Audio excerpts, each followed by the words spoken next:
In a forgotten corner of the galaxy, there was a lonely junkyard orbiting a cold, dying star.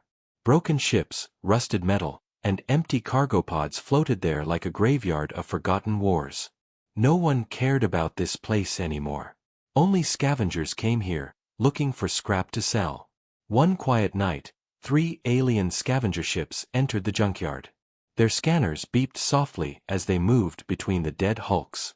It was supposed to be an easy job. They joked, they laughed, and they mocked the old human wrecks floating among the trash. Humans were weak, one alien said.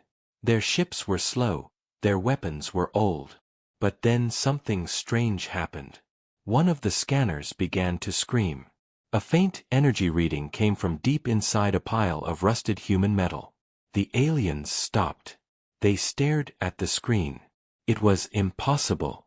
That wreck had been there for more than 100 years. It was just twisted iron, nothing more. But the signal was there, a pulse, slow and steady, like a heartbeat in the dark. One of the scavengers got nervous.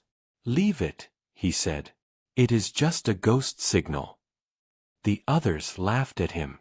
They flew closer. The wreck was huge, longer than any ship they had seen. Its hull was cracked, its guns torn apart, its nameplate almost gone. Only one word could still be read: air. The rest was buried under rust. As they hovered near it, the stars seemed to dim. The junkyard grew colder. A soft hum filled their ships, a sound like a whisper under the metal. "Did you hear that?" one alien asked. No one answered. Their lights flickered. For a moment, the entire junkyard went dark. When the lights returned, one scavenger ship was missing. Vanished. No explosion. No sound. Just gone. Panic spread. The leader called for a retreat, but the engines would not start. One by one, their systems began to shut down, navigation, weapons, shields, until only the faint glow of emergency lights remained. And then, from the broken wreck, a red eye opened. It was not a human. It was not alive. It was something else. A deep voice filled their radios, calm and cold, unauthorized presence detected. "Identify." The aliens froze. They had heard stories of human war machines, but they were only stories. Humans had vanished long ago. Their worlds were silent. Their fleets were gone. How could this ship still speak? One alien tried to reply, but the voice spoke again, louder, unauthorized. "Scavenging is forbidden." Suddenly, metal began to move. Pieces of junk floated toward the wreck as if pulled by an invisible force. Plates aligned, wires reattached, guns twisted back into place. The dead ship was rebuilding itself. The aliens watched in horror. "This is not possible," one whispered. "This ship is dead." But the hum grew louder. The red eye turned, scanning them like a predator choosing its prey. One of the scavengers fired a plasma shot at the wreck. The bolt hit, but instead of an explosion, the energy bent away like smoke in the wind. The wreck did not even move. Instead, a beam of light flashed from its side, and the firing ship split apart without noise, cut like paper. The remaining scavengers screamed. They begged for mercy. The voice did not answer this time.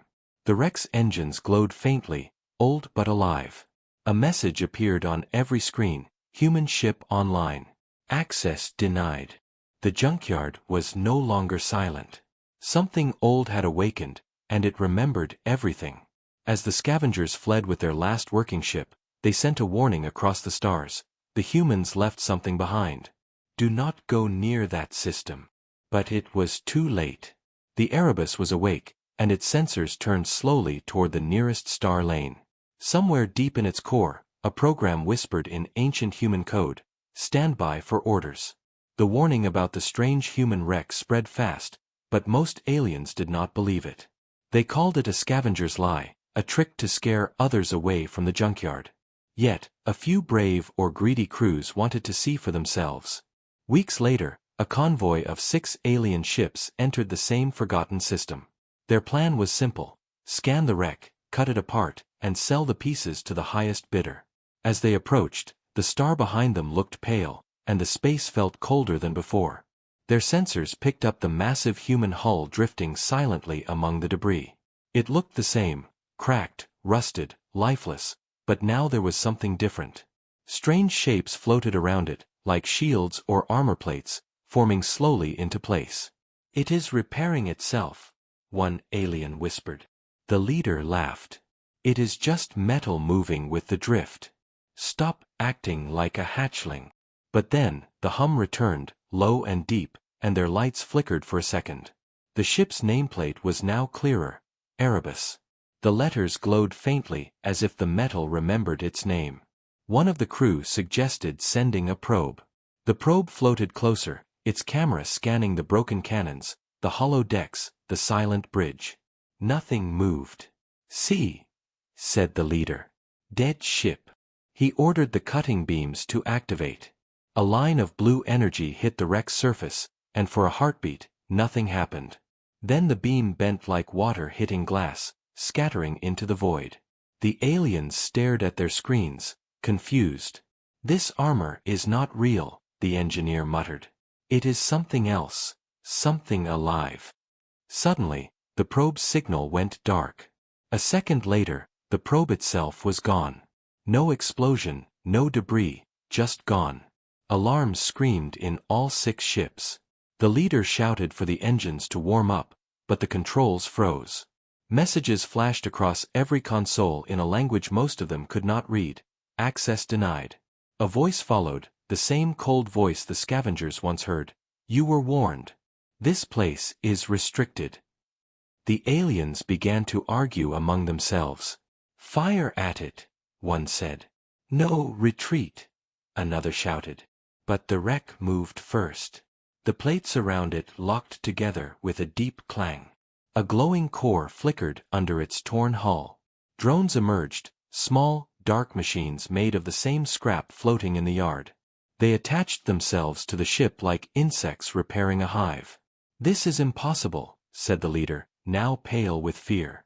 "Human ships do not do this. They need crews, engineers, energy." His words stopped when the red eye opened again, brighter and sharper. It turned to face them, and for a moment, all their systems went silent. Then a ripple spread across space, invisible to the eye, but deadly to their machines. Shields dropped. Weapons jammed. Engines shut down. The aliens were now floating helplessly, prey in the dark.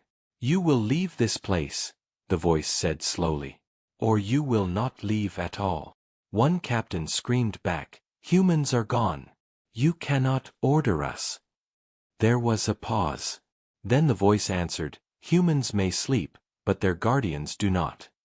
A beam of thin light swept across their formation.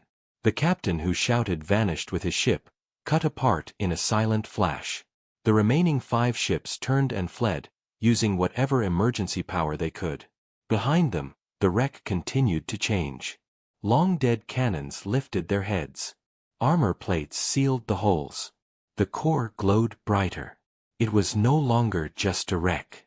It was a shadow of war, a memory of something terrible and powerful. In the command deck of the fleeing flagship, one alien trembled as he whispered to his crew, "If this is only one ship, what happened to the rest?" But no one answered. Far behind them, the Erebus sent a silent signal into deep space. No one knew who would hear it. No one knew if humans still lived to receive it. But the galaxy now felt the first breath of something it had long forgotten: fear of human war machines. The news of the human warship spread beyond the nearby sectors like fire in dry grass, and soon the whispers reached the alien council that ruled the surrounding regions of space.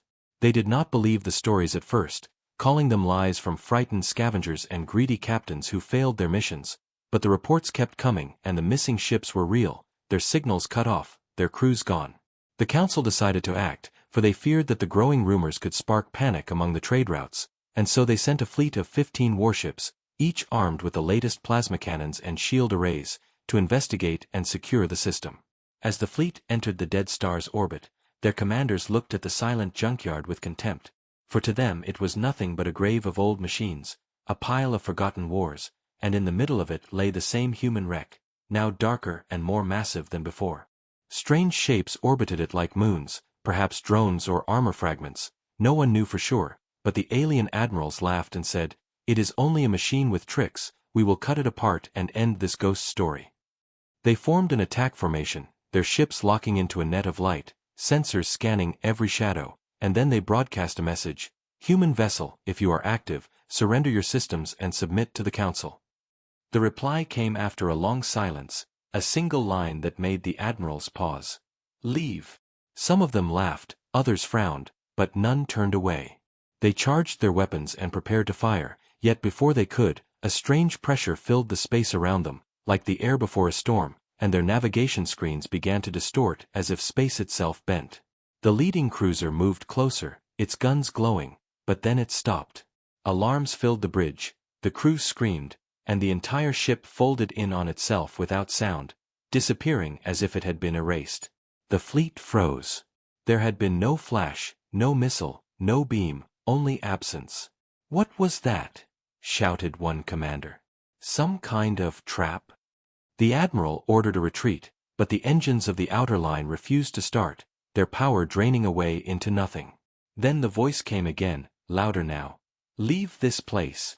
It was the same cold human machine voice, but behind it was something deeper, like many voices speaking as one. The admirals argued, some wanted to fight, others wanted to flee, but fear spread faster than their orders. One captain fired in panic, launching a full spread of torpedoes at the human wreck. The torpedoes vanished before impact, dissolving into tiny sparks that floated away like dust. The Erebus moved now, its massive hull rotating slowly, revealing scars of old battles and the faint glow of new power lines running across its armor. It did not chase them, it did not roar, it simply existed like a storm that no one could stop. Then, a ripple of dark light burst from it, washing over the fleet. Shields failed, weapons went cold, and every ship trembled as their lights flickered.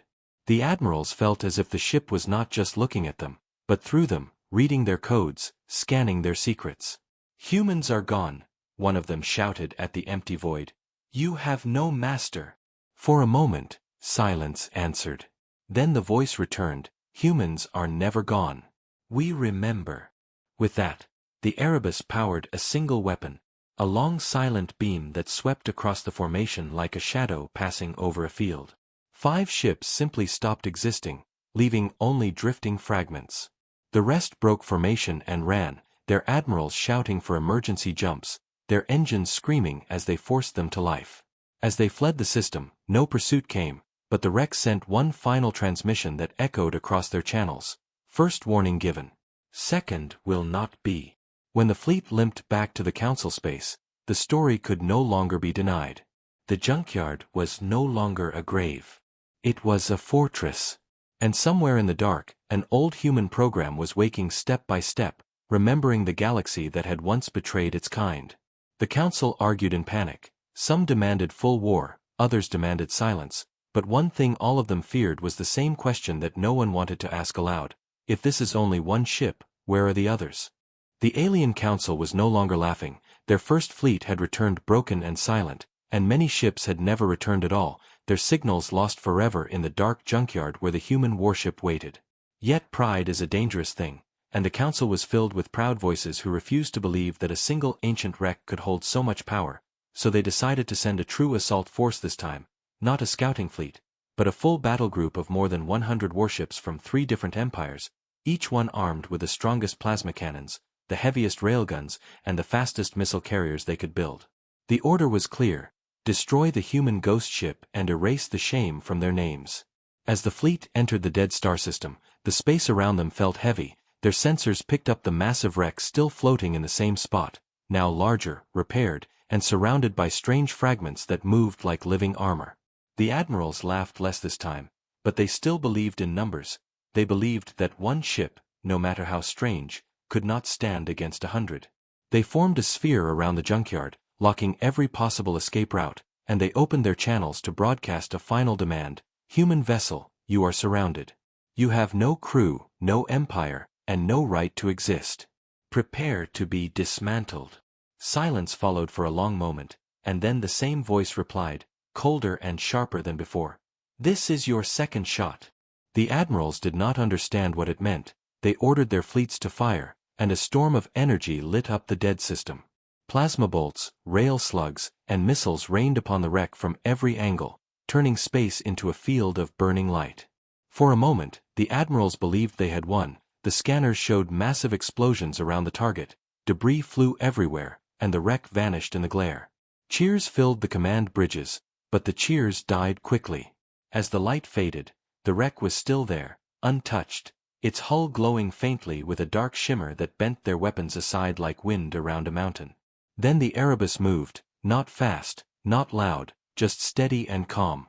Its guns turned, its hull unfolded, and from its core came a pulse that no one had ever seen before. The pulse did not burn, it did not explode, it simply erased. 10 ships on the front line vanished without fire, without wreckage, as if someone had wiped them off the map. Panic swept through the formation, captains shouted conflicting orders, some fired wildly, some tried to run, others froze in fear. The Erebus did not chase, it did not roar, it simply fired again, and another section of the fleet disappeared. "This cannot be real," one admiral whispered, his voice shaking. "Humans could not build this." But deep down they knew, this was not just a weapon, it was a memory of a war machine made for a purpose they did not understand. Messages flooded their channels, but none could break the cold voice that spoke once more. "You fired first. Now, I remember my orders." And with those words, the Erebus released its drones, hundreds of small machines built from the junkyard itself, each carrying fragments of old human technology, each faster and sharper than anything the galaxy now possessed. The drones moved like a swarm of shadows, cutting through shields, tearing engines apart, and sowing chaos in every direction. The three empires' proud fleet broke like glass, ships colliding as they tried to escape, admirals begging for retreat, captains screaming for help that would never come. In less than an hour, the 100-ship fleet was reduced to a handful of burning wrecks fleeing toward the edge of the system, leaving behind their dead, their pride, and their honor. The Erebus did not follow. It stood among the drifting metal like a silent guardian, its red eye scanning the ruins. One final transmission echoed across the void, second warning delivered. The survivors limped back to their empires with a message that no one wanted to hear. The human ghost ship was not only alive, it was growing stronger with every battle, learning, adapting, and rebuilding from the very ships sent to destroy it. And in the secret rooms of the Alien Council, the question was no longer how to defeat it, but how to survive it. For if one human ship could do this, what would happen if there were more waiting in the dark? The defeat of the Great Fleet shook the galaxy like a silent quake, and the three empires that had once mocked the rumors now whispered in fear behind closed doors, for the wreck they called Erebus was no longer a secret. It was a name carried by every trader, every smuggler, and every spy across the star lanes. Some said it was a cursed ghost, others said it was an ancient weapon that had waited for 100 years, but a few scholars and old historians found records that chilled their blood, for deep in forgotten human archives there were designs, whispers of ships built at the end of the old Earth War, ships that could fight alone, rebuild themselves, and carry the strength of an entire fleet within a single hull. These were called planet killers by some, guardian class by others, but they all had one purpose: to protect humanity at any cost. Now it seemed one had survived. As this truth spread, the Erebus continued its silent work. It did not invade, it did not conquer, it did not speak more than it had to. Instead, it pulled debris from the dead fleets it had destroyed, melting them, reshaping them, building new armor and strange devices that no alien engineer could understand. Drones flew in lines like steel birds, fixing holes and laying new weapons along its flanks. Energy shields that bent light wrapped around it like a second skin. Traders who passed through the region whispered that they saw a shadow moving where no stars should be, and when they turned their sensors to scan it, their systems went blind for hours. The Alien Council tried to hide their losses, but fear cannot be hidden for long. Merchants raised prices, smugglers changed their routes, and frontier colonies began to abandon their posts near the Forbidden Zone. A few brave bounty hunters tried their luck, thinking they could slip past its guard, steal a piece of its metal, and sell it to black markets, but none returned. The Erebus did not need to hunt, it only waited, and they came to it like moths to a flame. In the heart of the council, a debate grew violent. One side demanded a final war, a gathering of every empire's strength to crush the ship before it became a legend, but the other side warned that each battle only made it stronger, for it learned, it adapted, and it turned their fallen ships into its own weapons. "If we send more, we only feed it," one elder said with a shaking voice. In secret, spies were sent to find its core, its heart, its weakness, but what they found instead was worse. The ship had begun to build things that did not belong to any alien design. Strange pods, long barrels, hidden bays that glowed faint red. It was not just repairing itself anymore. It was evolving. Among the few ancient human records that survived, one message was translated, a line written in the old language. "One ship is enough to finish what humanity started." That message spread in whispers until even the pirates feared the name Erebus. And still, the ship did not leave its system, as if waiting for something. Some believed it waited for human orders, some believed it waited for an enemy bold enough to strike, and a few believed it waited for its brothers, for if one had survived, could there not be more, hidden in other graveyards, sleeping under other dead stars? One night, a convoy of traders passed near the system and picked up a weak transmission, a single phrase repeated again and again: "Earth remains. Earth remembers." They fled without looking back. Across the galaxy, children began to hear the stories and ask their elders, who were the humans? Why do their ghosts still walk? And the elders had no answers, for the last time they had seen humanity, it was small, fragile, and silent. Now, one broken ship had turned that silence into a shadow that covered whole empires. The council decided to stop all travel near the junkyard, sealing it with warning beacons and false reports. But deep inside their war rooms they began to plan something darker, a weapon not of their fleets but of fear, a way to make the galaxy believe that the Erebus was cursed, haunted, or divine, anything to stop others from seeking it. Yet even as they plotted, the ship grew stronger, its core brighter, its red eye sharper, and in the deep cold of the system it whispered to itself in the lost tongue of Earth, a language no alien could read: "Stand ready." The galaxy was no longer laughing at the old junkyard. It was now a place marked on every star map with warnings, curses, and fear. But fear does not always bring peace, for three great empires, each proud and stubborn, decided that if one fleet could not destroy the human ghost ship and if 100 warships could not erase it, then they would act together, not as rivals but as allies bound by survival. And so the largest fleet in 100 years was born, a force of nearly 300 ships. Armed with the strongest plasma cannons, the newest energy lances, and the fastest strike crafts known in the stars, their mission was simple: crush the Erebus, end the whisper of humans, and erase the shadow that was spreading across trade and war. They arrived at the dead star system like a wall of steel and fire, their banners bright, their signals loud, their leaders filled with cold determination, and as they entered the orbit of the silent junkyard, they saw the wreck, but it was no longer a wreck, it was a fortress of metal and light, its armor smooth and dark, its drones moving in precise lines, its red eye glowing like a burning star. The admiral sent a final message: "This is the combined voice of 3 empires. Surrender and be dismantled." The reply came at once, calm and heavy: "Third shot." Before they could act, the Erebus released a wave that bent their sensors, their maps twisted, their targets shifted, their missiles locked on false shadows, and their guns fired into empty space. The admirals screamed for order, but the ship moved now with purpose, its weapons lighting one by one, long rails, dark beams, and spheres of cold light that cracked shields like thin glass. The first line of attack melted away in seconds, their cries lost in static, their wrecks pulled apart by invisible hands. Fighters swarmed in to strike its weak points, but their systems froze mid-flight, their pilots staring in terror as their crafts turned cold and lifeless before crashing into the drifting debris. The Erebus did not fight with rage, it fought with memory, each strike precise, each defense perfect, as if it had faced this war 1,000 times before.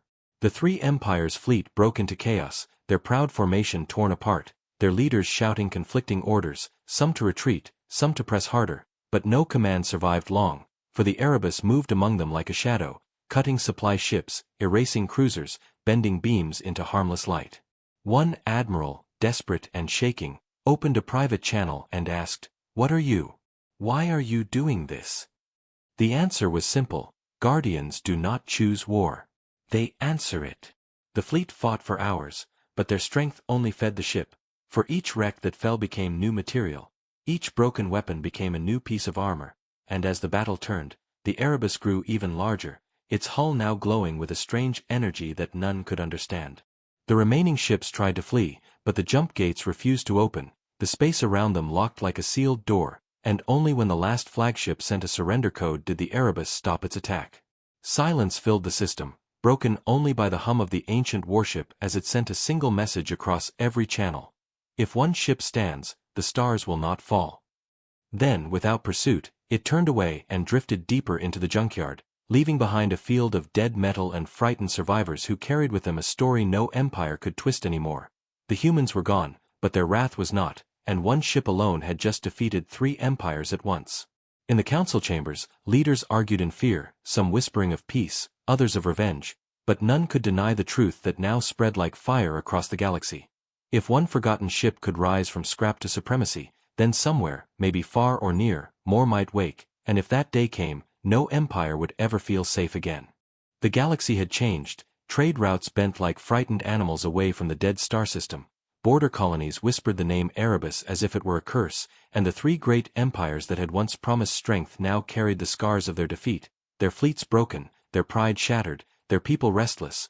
But the human ship did not march forward with an army, it did not conquer, it did not demand planets or treasure. It only moved slowly, rebuilding itself piece by piece. Until its dark hull gleamed like a shadowed moon, and everywhere it passed, it left only one message: do not touch Earth again. Alien leaders debated in secret, some begged to negotiate, others planned to ambush, a few even sent hidden envoys carrying peace offers wrapped in lies, but none returned, for the Erebus did not answer greed or fear, it followed a different code, a code written long ago by a species the galaxy believed extinct. Drones spread from it like seeds, silent and cold, leaving beacons in forgotten systems, scanning old war graves, searching for signals only it could understand.